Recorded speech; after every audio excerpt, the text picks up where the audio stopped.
Welcome back to my channel.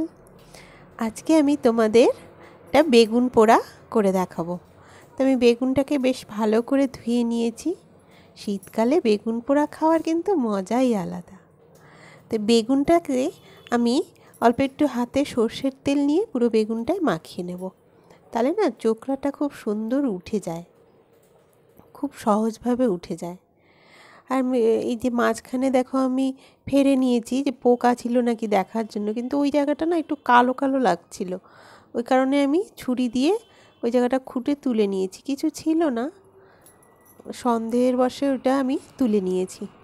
তো যাই হোক, এইবার আমি এই রুটি ছেঁকনির মধ্যে বেগুনটাকে দিয়ে এই দেখো গ্যাসের উপরে বসিয়ে দিলাম।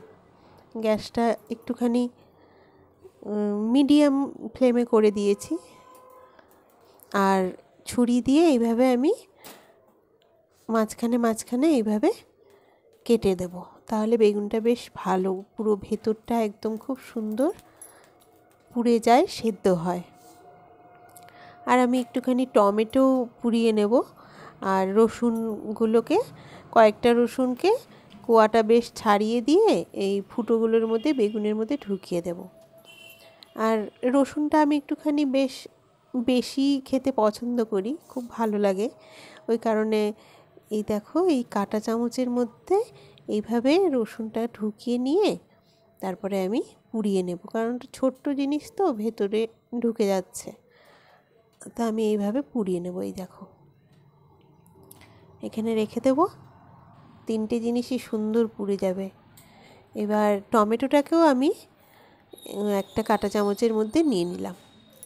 এপিট ওপিট করে এই দেখো পুরো আমার পোড়া হয়ে গেছে, সব কিছু সুন্দরভাবে পোড়ানো হয়ে গেছে। তারপরে আমি এইবার বেগুনের এই খোসাগুলো ছাড়িয়ে নেব। দেখো কি সুন্দর উঠে যাচ্ছে, একদমই মানে সুন্দরভাবে খোসাগুলো কি সুন্দর ছাড়িয়ে যাচ্ছে। এইভাবে আমি পুরো বেগুনটা ছাড়িয়ে নিই। এভাবে আমি টমেটোটাও ছাড়িয়ে নেব আর রসুনগুলোও ছাড়িয়ে নেব। এই দেখো কি সুন্দর হয়ে গেল। রসুনগুলো ভেতর থেকে পাওয়া যাচ্ছে, না পেলেও কোনো ব্যাপার না, একসাথে সব চটকি নিলেই হয়ে যাবে। দেখো টমেটোর খোসাটাও কি সুন্দর উঠে গেল। এবার আমি থালাটা একটু পাল্টে নিলাম। থালাটা পাল্টে নিয়ে পুরো বেগুনটাকে এবার আমি ছাড়িয়ে নেব। ছাড়িয়ে নিয়ে বেশ ভালো করে চটকে নেব। রসুনগুলো আগে একটু হাত দিয়ে চটকে নেব, টমেটোটাও চটকে নেব। দেখো কি সুন্দর সেদ্ধ হয়েছে। টমেটোটা না শুধুও খাওয়া যায়, খুব ভালো লাগে একটুখানি লবণ আর সর্ষের তেল লঙ্কা দিয়ে। তো এর মধ্যে আমি একটু বেশি করে পেঁয়াজ কুচি দিয়ে দেবো, লঙ্কা কুচি, ধনেপাতা কুচি, একটুখানি লবণ আর একটুখানি সর্ষের তেল দিয়ে বেশ ভালো করে মেখে নেব। তো আমার বেগুন পোড়া কিন্তু রেডি। রুটি দিয়ে, মুড়ি দিয়ে, ভাত দিয়ে, সব দিয়েই ভালো লাগে। তাহলে আজকের মতো আসছি, আবার দেখা হচ্ছে পরের ভিডিওতে।